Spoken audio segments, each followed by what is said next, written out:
क्योंकि आपको स्वयं से तो देखना आता ही नहीं है कि मेरी कुंडली में काल सर्प दोष है या नहीं है। और इसी का फायदा कुछ कपटी लोग, सभी नहीं, कुछ कपटी लोग इसका फायदा उठाते हैं। केवल पूजा करने से काल सर्प दोष कभी भी खत्म नहीं होता है। तो इस वीडियो को पूरा लास्ट तक देखिएगा, इसमें आपको समझ में आने वाला है कि आप इस काल सर्प दोष को कैसे पहचान सकते हैं। कि अगर हमारी वीडियो कोई पूरी देख लेगा तो वो अपनी कुंडली के अंदर देख सकता है कि मेरी कुंडली में काल सर्प दोष है या नहीं है। खुद ही देख लेगा, खुद ही देख लेगा। नमस्कार दोस्तों, आप सभी का स्वागत है। मैं हूं आपके साथ भानु चुग। आज फिर से मैं एक विशेष अतिथि के साथ आपके सामने हूं। मेरे साथ प्रशांत जी हैं, जिनसे हमने पिछली वीडियोस में बात करी थी और बहुत सारे टॉपिक्स पे आपने हमें नॉलेज दी थी। आज एक विशेष टॉपिक पर मैं आपसे बात करने पहुंचा हूं। आज हम बात करेंगे काल सर्प दोष की। जी हाँ, क्या होता है काल सर्प दोष और कैसे आप अपनी कुंडली में पहचान कर सकते हैं। चलिए बात करते हैं प्रशांत जी से। प्रशांत जी, बहुत बहुत स्वागत है आपका। Thank you Bhanu. प्रशांत जी, क्या होता है काल सर्प दोष, और मैं चाहूँगा आप इस बारे में थोड़ा सा खुल के हमें विस्तार से बताइए। काफ़ी लोगों के हमारे पास क्वेरीज थी, जब आपकी वीडियोस डाली थी तो उसमें भी हमारे पास क्वेरीज आई थी। देखिए भानु, काल सर्प दोष के बारे में आपने बहुत अच्छा प्रश्न मुझसे पूछा है, क्योंकि लोगों को इसको लेकर बहुत बेवकूफ़ बनाया जाता है। मेरे अपने जीवन के अंदर, मेरी प्रैक्टिस के अंदर ऐसे हजारों लोग मेरे पास आए हैं जिनकी कुंडली में काल सर्प दोष है ही नहीं। अच्छा। और उनके भी 4-4, 5-5 बार पूजा लोगों ने करा दी है। मतलब काल सर्प दोष है ही नहीं और पूजा हो चुकी है। हाँ, पूजा एक बार नहीं, 4-4, 5-4 बार पूजा हो चुकी है। अब इसका रीजन क्या है? जब कोई व्यक्ति किसी पंडित के पास या एस्ट्रोलॉजर के पास जाता है तो उस पर ट्रस्ट करके जाता है। साफ बात है।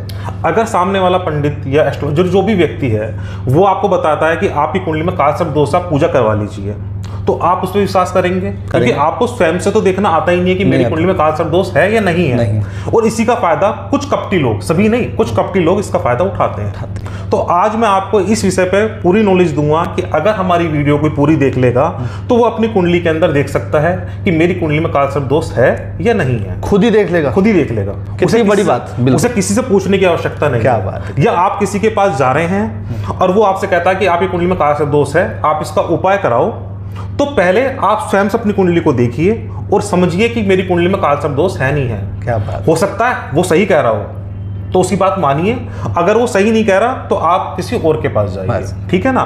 तो मैं आज आपको बहुत सरल तरीके से समझाऊंगा कि अपनी कुंडली में काल सर्प दोष है नहीं, आप कैसे चेक करेंगे। तो इस वीडियो को पूरा लास्ट तक देखिएगा, इसमें आपको समझ में आने वाला है कि आप इस काल सर्प दोष को कैसे पहचान सकते हैं। क्या आपकी कुंडली में काल सर्प दोष है या नहीं। काल सर्प दोष के बारे में अब मैं जो बताने जा रहा हूं उसे आप ध्यान से समझिए। बहुत सिंपल तरीका है, कोई रॉकेट साइंस नहीं है, बहुत सरल तरीका है। वैसे तो ये 12 प्रकार का होता है जी। मैंने 12 के 12 नाम आपको लिख रखे हैं। सबसे पहले अनंत काल सर्प दोष नंबर 1 पे आता है जी। मैं इसको सिखाता हूं कि कैसे देखेंगे। ये हमारा चार्ट बना हुआ है। इस चार्ट में मैंने 1, 2 मतलब मेष राशि से स्टार्ट करा है। राशि इसमें कोई मायने नहीं रखती है। ठीक है। अगर यहाँ मेष राशि है, चाहे मेष राशि यहाँ है, चाहे मेष राशि यहाँ है, चाहे मेष राशि यहाँ है, चाहे मेष राशि यहाँ है, कहीं भी 12 में मेष राशि हो, राशि इसमें कोई मायने नहीं रखती है जी। इसमें मायने रखता है उनकी स्थिति, किस स्थिति में वो बैठे हुए हैं। तो सबसे पहले बताता हूं अनंत के लिए कि अगर आपके लगन में राहु है, राहु आपके लगन में बैठा हुआ है और केतु आपका 7th हाउस में बैठा हुआ है। ठीक है जी। अब 2 आपके राहु और केतु तो यहां हो गए, बाकी 7 ग्रह इन खानों के अंदर हैं। कुछ भी हो सकते हैं। मान लो आपने शनि ले लिया यहां, गुरु ले लिया यहां, चंद्र ले लिया यहां, सूर्य ले लिया यहां, बुध ले लिया यहां और उसके बाद शुक्र ले लिया यहां। ठीक है जी। कौन सा रह गया? और मंगल ले लिया आपने, यही ले लिया मंगल। ठीक है। अगर आपके सारे ग्रह इससे इधर इधर हैं जी, राहु और केतु के बीच में सारे ग्रह आ रहे हैं 6 के 6, 7 के 7 जी भैया, तो ये अनंत काल सर्प दोष है। सिंपल तरीका देखने का, अगर ये 1, 2, 3, 4, 5 खाने खाली हैं जी, वो सारे ग्रह राहु और केतु से इधर इधर हैं या इनके साथ भी हैं। अगर हम मान लेते हैं कि अगर हमने इसमें से तीनों को हटा दिया, ठीक है, और हमने सूर्य को यहां बिठा दिया जी, बुध को यहां बिठा दिया और मंगल को भी यहां बिठा दिया, तो भी ये काल सर्प दोष है। ये अनंत काल सर्प अनंत काल सर्प दोष है। अगर राहु और केतु के साथ इधर इधर सारे हैं तो ये काल सर्प दोष कहलाएगा। ठीक है, इधर के 1 2 3 4 5 ये खाली है तो काल सर्प दोष है, अनंत काल सर्प दोष। ठीक है। अभी इसका दूसरा तरीका और बनता है।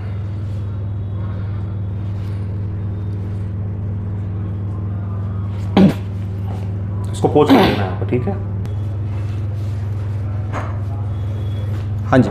और यही स्थिति इधर की भी है जी। अगर आपका गुरु यहां बैठा हुआ है, हाँ जी, चंद्र यहां बैठा हुआ है, मंगल यहां बैठा हुआ है, सूर्य यहां बैठा हुआ है, बुध यहां बैठा हुआ है, शुक्र यहां बैठा हुआ है, ठीक है, और आपका शनि यहां बैठा हुआ है, ठीक है। कुल मिला के या इधर की तरफ सारे आ रहे हों जी, या तो इधर की तरफ सारे हों या इधर की तरफ सारे हों, 1 2 3 4 5 खाने यहां भी आपके खाली हो जाते हैं, खाली होते हैं। अगर राहु से सारे इधर, राहु और केतु सारे इधर हैं या उनके साथ भी बैठे हुए हैं जी, तो अनंत काल सर्प दोष है। अगर लगन में राहु है और केतु 7th हाउस में बैठा हुआ है। Very nice. ठीक है। इसके साथ ये भी हो सकता है कि दोनों हट गए यहां से और एक यहां पहुंच गया और एक यहां पहुंच गया। ठीक है, इससे कोई अर्थ नहीं है, इनके साथ हो चाहिए। ये 5 खाने अगर खाली हैं तो भी अनंत काल सर्प दोष है, इधर के खाली है तो भी काल सर्प दोष है। तो आपको समझ में आ गया कि अनंत काल सर्प दोष कैसा देखा जाता है। जी भाई, बिल्कुल सिंपल तरीका है। इसी तरीके से सेम आगे भी है। अब मैं आपको सिखाता हूं कुलिका कैसा होता है। कुलिका। ठीक है, ये कुलिका भी काल सर्प दोष का एक, हाँ, ये सारे काल सर्प दोष है। 12 के 12 प्रकार के काल सर्प दोष होते हैं। ठीक। पहला अनंत मैंने आपको समझा दिया है जी। अब सेकंड है कुलिका। इसी प्रकार से बहुत सिंपल तरीका है, कुछ भी जानने की जरूरत नहीं है। यहां राहु था पहले 1st हाउस के अंदर, अब राहु होगा 2nd हाउस के अंदर। ठीक। और केतु था 7th हाउस के अंदर और केतु होगा 8th हाउस के अंदर। ठीक। अगर इसके इधर सारे आ जाते हैं, सूर्य आ जाता है, बुध आ जाता है, चंद्र, गुरु, शुक्र और शनि, एक रह जाता है बार बार, और आपका मंगल। ठीक है। इसी तरीके से अगर आपके सारे यहां आ जाते हैं इधर की तरफ जैसे पहले आए थे जी, और इधर के 5 खाने खाली छूट जाते हैं, 1 2 3 4 5, तो ये होगा कुलिका। कुलिका। हाँ, इसी प्रकार से जैसे मैंने अनंत को समझाया था सेम प्रोसीजर इसका है। ठीक है। इसमें भी बिल्कुल सेम वही तरीका है कि इन सबको हटा दो यहां से। जी। ठीक, इन सबको यहां से हटा दो और इनको इधर लिख दो। गुरु, शुक्र, मंगल, चंद्र, यहां आप शनि रख सकते हो। ठीक है। इसी प्रकार से अगर राहु और केतु के इधर भी सारे आ जाते हैं या 7 में आ जाते हैं, इधर के 5 खाने खाली होते हैं, 1 2 3 4 5, तो ये कुलिका काल सर्प दोष है। ठीक है। यहां तक बात आपको समझ में आ गई? जी भैया। बिल्कुल इसी प्रकार अब मैं आपको सिखाऊंगा कि वास्तुका कैसे देखे जाते हैं। वासुकी, सॉरी,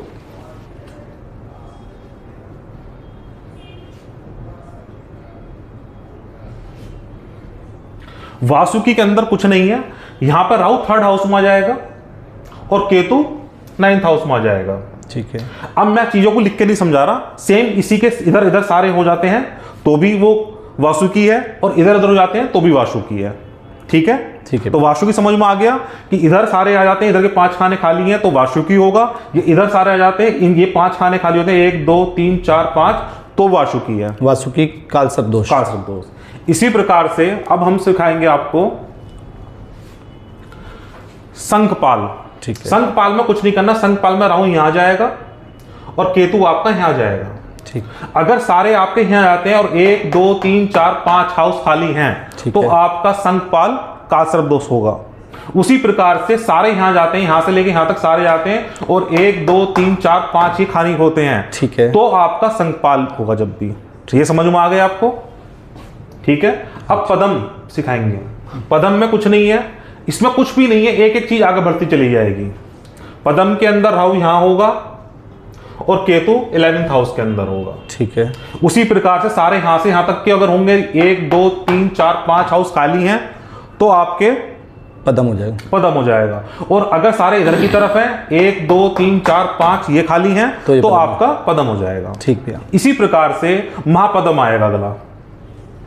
महापदम के अंदर अगर राहु 6th हाउस के अंदर है और केतु 12th हाउस के अंदर है तो ये आपका महापद्म होगा। ठीक।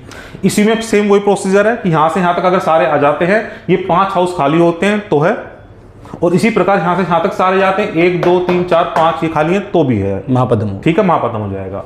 अब तक्षक के बारे में बताते हैं। तक्षक के अंदर क्या है, राहु होगा 7th हाउस के अंदर और केतु होगा 1st हाउस के अंदर। बाकी समझाने की जरूरत ही नहीं है, मैं आपको अच्छे से डिटेल बता ही चुका हूं अच्छे तरीके से। 5 इधर 5 इधर। हाँ, उसी प्रकार से उसके बाद आएगा ककोटक। ककोटक इसमें राहु होगा 8th हाउस के अंदर और केतु होगा 2nd हाउस के अंदर। सारे इधर आ जाते हैं, राहु से केतु के साथ साथ इधर हो जाते हैं तो भी वो वैलिड है, ये सारे इधर हो जाते हैं तो भी वो वैलिड है। कर्कोटक है। ठीक है। इसके बाद आएगा आपका संघचूर, यहां तक मैंने आपको समझा दिया है जी। अब संघचूर आएगा। संघचूर के अंदर कुछ नहीं है, संघचूर में 9th हाउस के अंदर आपका राहु होगा और केतु आपका होगा 3rd हाउस के अंदर। ठीक है, सारे इधर हो या इधर हो, ठीक है, 5 हाउस खाली होने चाहिए उनसे दर दर के। ठीक है, तो आपका वो संघचूर होगा। घटक के अंदर क्या होगा, घटक के अंदर राहु आपका 10th हाउस में हो जाएगा और केतु आपका 4th हाउस में हो जाएगा, और बाकी सारे उसके साथ होने चाहिए। या तो सारे इधर हो, ये 5 हाउस 1 2 3 4 5 खाली हो, या सारे इधर हो, ये 1 2 3 4 5 खाली हो। ठीक है, तो ये आपका हो गया घटक कालसर्प दोष। इसके बाद आता है विषधर कालसर्प दोष।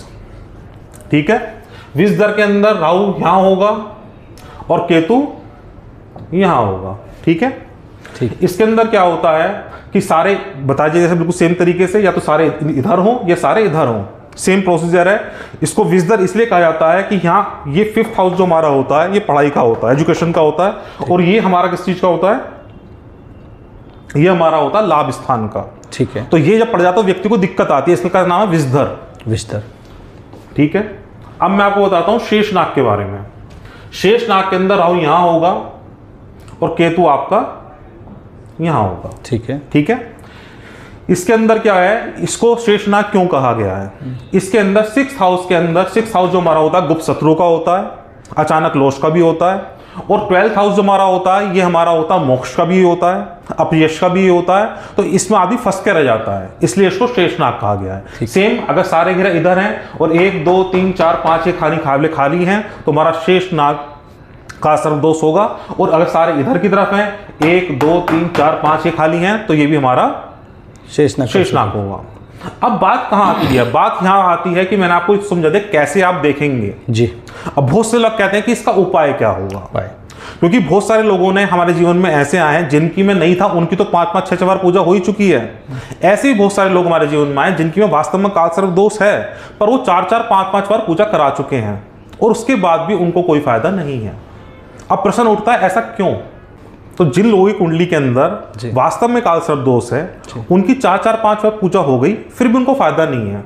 अब ऐसा क्यों, ये बहुत सोचने वाला विषय है जी, क्योंकि लोगों को पता ही नहीं है कि कैसे इसकी पूजा होगी। ठीक है, और सबसे बड़ी बात क्या है कि अगर वास्तव में चीज ठीक नहीं हो रही है तो आप चाहे 10 बार पूजा करा लीजिए, कोई फायदा तो होगा नहीं।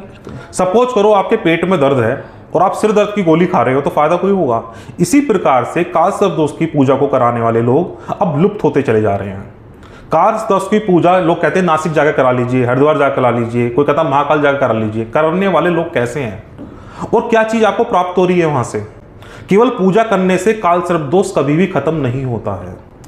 पूजा के बाद कोई एंटिक चीज आपको प्राप्त हो वहां से जो आपके साथ सदा रहे, जब वो पूजा समाप्त होगी, जब वो कार्यफल आपको देगी। आपने पूजा करा ली, उसके बाद क्या है? कुछ भी नहीं है। अगर आपने किसी योग्य व्यक्ति के द्वारा गुप्त अनुष्ठानों के द्वारा पूजा कराई है तो आपको एक एंटिक चीज प्राप्त होगी, वो किसी भी रूप में हो सकती है।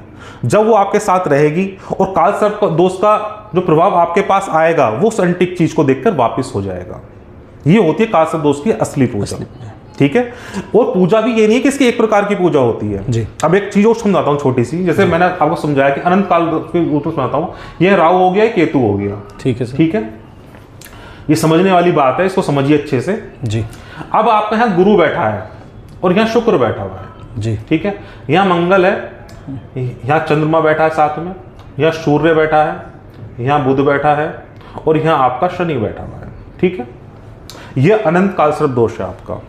अब इसकी पूजा आपकी होनी है तो करवाने लोग वाले क्या है कि वो इसी पूजा को एक ही पूजा सबकी करवाते हैं, चाहे वो अनंत काल सर्वदोष हो, कुलिका हो, वासुकी हो, संकपाल हो, पदम हो, महापदम हो, कोई भी हो, उनको पूजा एक ही प्रकार की करवानी आती है। या अनंत की बात करते हैं, वो अनंत की इस तरह की पूजा करवाएंगे, अनंत काल सर्वदोष को पूजा करवा दी, ऐसा नहीं है। आपका इन दो के साथ में बाकी 7 ग्रह कैसे बैठे हुए हैं, हर ग्रह के बदलने पर पूजा बदलेगी। जैसे इस स्थिति में पूजा अलग होगी, और अभी शनि यहां से हट जाए और यहां चला जाए, अब शनि नीच का हो गया यहां पे, तो पूजा काल सर्प दोष के अलग तरीके से होगी। अच्छा, अभी इसी के अंदर और बताता हूं, आपका मंगल है, मंगल यहां से हट जाए यहां आ जाए तो पूजा अलग होगी, मंगल नीच का हो गया। इसी प्रकार से काल सर्प दोष, अनंत काल सर्प दोष की भी पूजा हजारों प्रकार से हो सकती है। हर कुंडली में हर व्यक्ति के ग्रह अलग अलग बैठे होते हैं, जैसे उसकी ग्रह की स्थिति होती है, काल सर्प दोष की पूजा उसके ग्रह के अकॉर्डिंग होती है। ये नहीं कि एक पूजा को हर किसी को देते चले गए। अच्छा, शनि के यहाँ बैठने से पूजा अलग हो जाएगी, मंगल के यहाँ बैठने से पूजा अलग हो जाएगी, चंद्रमा यहाँ की जगह अगर यहाँ बैठ जाएगा तो पूजा अलग हो जाएगी, गुरु यहाँ की जगह यहाँ बैठ जाएगा तो पूजा अलग हो जाएगी। इसी प्रकार से हमारी कुंडली के अंदर ग्रह अलग अलग स्थिति में बैठे होते हैं, तो हर प्रकार से पूजा अलग अलग होगी। इसी प्रकार से अगर हम डीपली जाते हैं तो काल सर्प दोष लाखों प्रकार के बैठेंगे, क्योंकि ये दो तो स्थिति यहां दे गई, पर इनका जो कॉम्बिनेशन है, बाकी 7 का जो कॉम्बिनेशन है वो लाखों प्रकार का हो सकता है। तो इसकी पूजा आपकी कुंडली में योग्य व्यक्ति के द्वारा ग्रह की स्थिति देखकर जब उसके प्रकार से की जाती है जी। अगर आप अधिक जानकारी के लिए चाहे तो मुझसे संपर्क भी कर सकते हैं, मुझसे बात भी कर सकते हैं, और कुछ जानना चाहते हैं तो उसके लिए आप मुझसे संपर्क कर सकते हैं।